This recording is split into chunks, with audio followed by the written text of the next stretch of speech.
Hello student. अब हम example 8 chapter 8 का लास्ट एंड फाइनल एग्जाम्पल है, एग्जाम्पल नंबर 8 करने जा रहे हैं।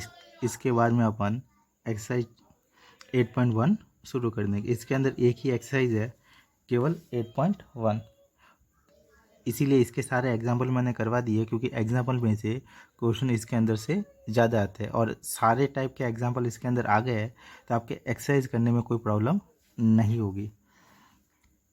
अब अपन एग्जाम्पल नंबर 8 देखते हैं। जो एग्जाम्पल नंबर 8 है वो इम्पोर्टेंट है और थोड़ा सा क्या है, लेंथी है, तो इसको ध्यान से देखना। The angle of elevation of a cloud from a point. यहाँ पे आपके एक क्लाउड की बात हो रही है, एक पॉइंट की बात हो रही है, h metre above a lake, और एक लेक की बात हो रही है। तीन चीज़ें अपने पास में आ गई, क्लाउड, एक पॉइंट, एक लेक। क्लाउड कहाँ होता है अपन को पता ही है, ऊपर की ओर होगा। एक पॉइंट की बात हो रही है, अब ये पॉइंट कहाँ पे है उसकी पोजीशन अपन को पता होनी चाहिए, जो कि दे रखी है। The angle of elevation of a cloud from a point h metre above a lake. ये जो पॉइंट है, जो भी लेक होगी उससे कितना ऊपर है, एच मीटर ऊपर है।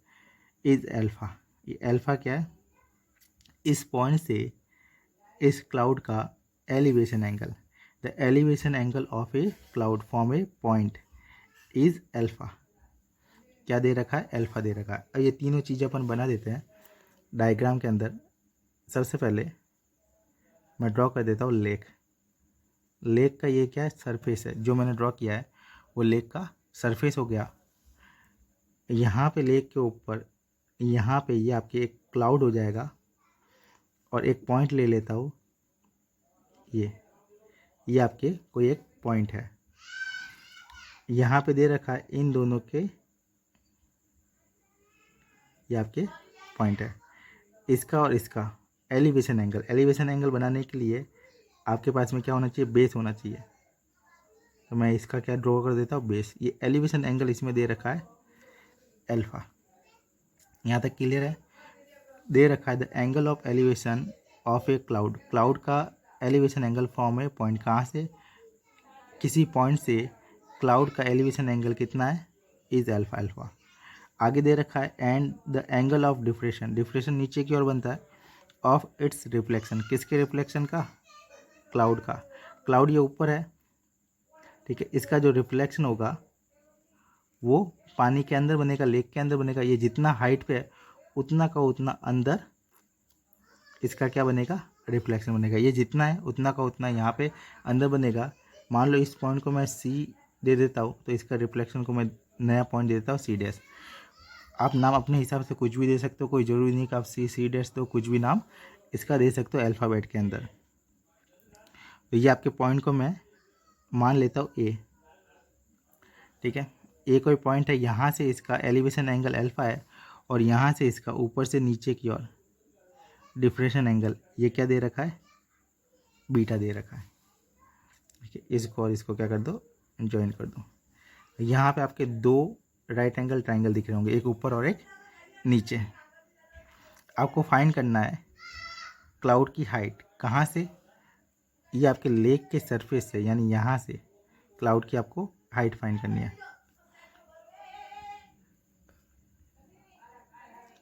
अब जो क्लाउड की हाइट फाइंड करनी है, यहाँ से यहाँ तक, ये आपको क्लाउड की हाइट फाइंड करनी है। इसके अंदर आपको ये वाली हाइट दे रखी है, यहाँ से, यानी जो पॉइंट है लेक से कितना ऊपर है वो आपको दे रखा है एच। यहाँ से ये यहाँ तक, यानी कि ये पॉइंट से ये इसकी डिस्टेंस कितनी दे रखी है, एच। यानी कि आपको ये वाली दे रखी है, एच दे रखी है, यहाँ से यहाँ तक। ये इसके पैरेलल है, तो ये एच है, तो ये भी क्या हो जाएगी, एच हो जाएगी। यहाँ तक क्लियर हो गया होगा। आपको फाइंड ये पूरा करना है, तो इसके लिए आप तो या तो इसको x मान लो, किसको, ऊपर वाले को, यहाँ से यहाँ तक। अगर इसको x मानोगे तो आपको फाइंड करना होगा x प्लस एच, ये पूरा फाइंड करना होगा, यानी यहाँ से यहाँ तक की डिस्टेंस। या फिर क्या मान लो, इस पूरे को यहाँ से लगाकर नीचे तक, इस पूरे को क्या मान लो, x मान लो।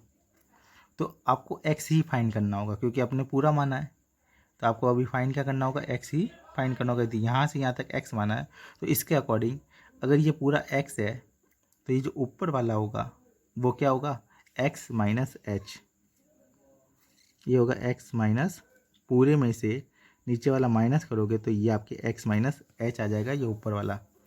यहाँ तक क्लियर है। दो तरीके से कर सकते हो, या तो इसको x मानो तो आपको x प्लस एच फाइंड करना है, या फिर इस पूरे को x मानो तो आपको x ही फाइंड करना होगा। यहाँ तक क्लियर है।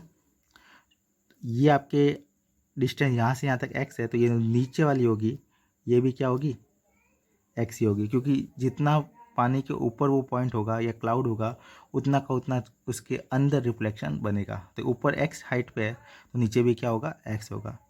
तो सारे जो पैरामीटर वो अपन ने लिख दिए। अब दो राइट एंगल ट्राइंगल है, दोनों लेने हैं, और यहाँ पे जो भी एंगल आ रहा है 10 में आ रहा है तो आपको 10 ही बनाना है। तो 10 बनाने के लिए परपेंडिकुलर अपॉन बेस लेना है। तो ये वाला ट्राइंगल है, इसका नाम ए और सी तो यहाँ पे दे दिया, इसको कुछ नहीं दिया है, तो इस पॉइंट को मैं दे देता हूँ बी। तो इस ट्राइंगल का नाम हो जाएगा ए बी सी। नीचे वाले का नाम भी है, तो पहले ले लेते इसको सॉल्यूशन के अंदर।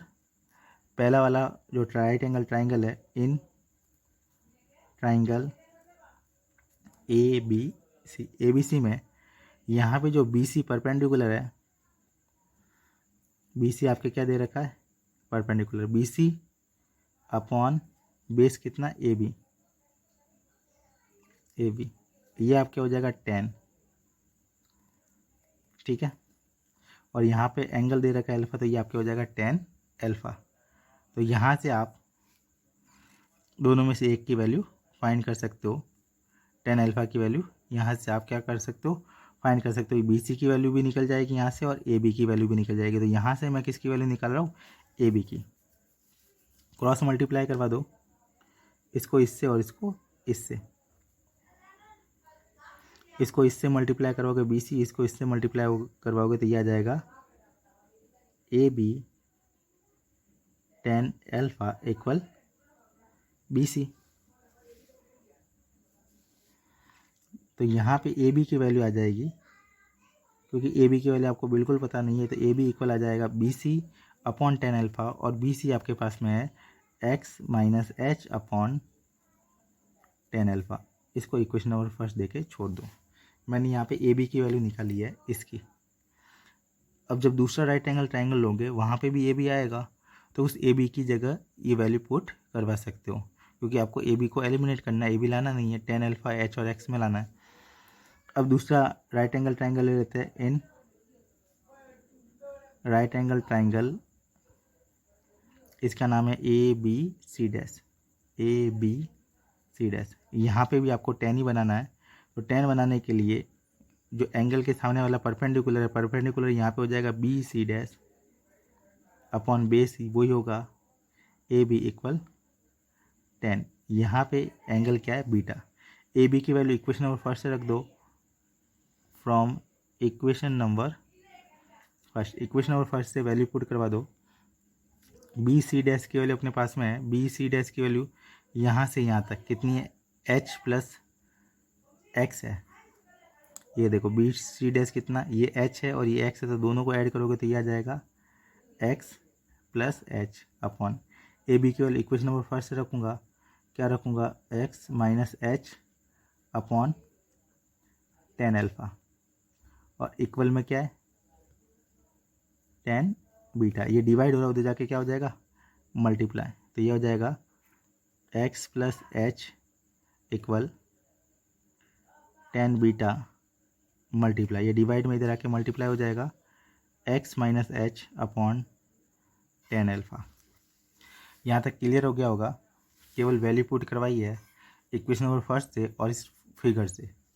अब आपको जो फाइंड करना वो इसमें से निकालना। फाइंड क्या करना है, एक्स फाइंड करना है। तो आपको यहाँ से एक्स की वैल्यू निकालनी है। एक्स फाइंड करना है तो किसकी वैल्यू निकालनी है, एक्स की वैल्यू। एक्स की वैल्यू कैसे निकालोगे, ट्रांसफॉर्मेशन से, यानी जो बिना एक्स वाली टर्म उसको दूसरी तरफ ले लो, एक्स वाली टर्म को इस तरफ ले लो, और इस तरफ आने के बाद में जो आपकी वैल्यू आएगी वो आपकी किसकी होगी, एक्स की ही होगी। ये 10 बीटा को इधर मल्टीप्लाई करवा दो, 10 अल्फ़ा को उधर क्रॉस मल्टीप्लाई, इसको इससे मल्टीप्लाई करवा दो, और बीटा को अंदर वाले से, इसको इससे मल्टीप्लाई करवाओगे तो ये आपके हो जाएगा 10 अल्फ़ा को एक्स से मल्टीप्लाई करोगे, ये आ जाएगा x 10 alpha plus H 10 alpha. Tan beta को अंदर मल्टीप्लाई करवा दीजिए, हो जाएगा x tan beta minus H tan beta.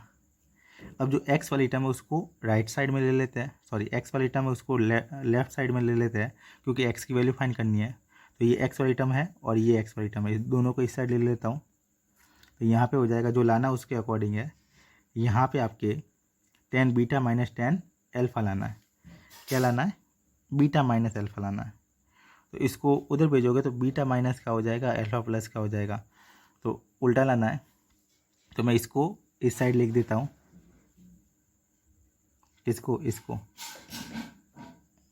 Equal ही है, इसको मैं लेफ्ट साइड में लिख देता हूँ, जो लाना उसके अकॉर्डिंग। इस पूरे को मैंने इधर लिखा और इस पूरे को मैंने इधर लिखा, ऐसा आप लिख सकते हो, कोई सिंबल चेंज नहीं होगा, इक्वल ही है।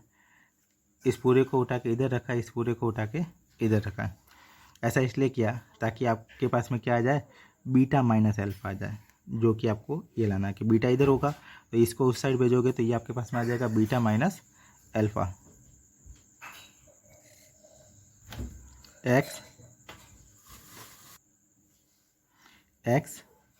टेन एल्फा, ये इधर आके माइनस हो जाएगा, तो दोनों में से एक्स कॉमन आ जाएगा, तो यहाँ पे बचेगा टेन बीटा, ये भी इधर आएगा माइनस का होगा, तो एक्स तो कॉमन ले लिया है, तो अंदर बचेगा माइनस टेन एल्फा इक्वल, इसको उस साइड भेज दो, ये माइनस का उधर जाके क्या हो जाएगा, प्लस का, और दोनों में एच है तो एच कॉमन आ जाएगा, तो अंदर बचेगा tan beta plus tan alpha. H वाले को इस साइड ले लिया, एक्स वाले को इस साइड ले लिया, एक्स वाले को इस साइड लेके उसमें से एक्स कॉमन ले लिया, एच वाले को राइट साइड में लेके उसमें से एच कॉमन ले लिया। आपको वैल्यू एक्स की निकालनी है, तो एक्स इक्वल हो जाएगा, ये उधर जाके डिवाइड में चला जाएगा, H into tan beta minus tan alpha upon, जो यहाँ पे मल्टीप्लाई था इधर आके डिवाइड में हो जाएगा, वो हो जाएगा upon tan beta minus tan alpha. ये आपके पास में एक्स की वैल्यू आ गई, और यही आपके क्या है, क्लाउड की हाइट है, कहाँ से, वाटर के सरफेस से। ये आपके हैंड्स, तो यही आपको क्या करना था, प्रूव करना था। तो ये आपके एग्जाम्पल नंबर 8 और ये लास्ट एग्जाम्पल है, इसके बाद अपन एक्सरसाइज शुरू करेंगे। आज के लिए इतना काफ़ी है। Thanks for watching.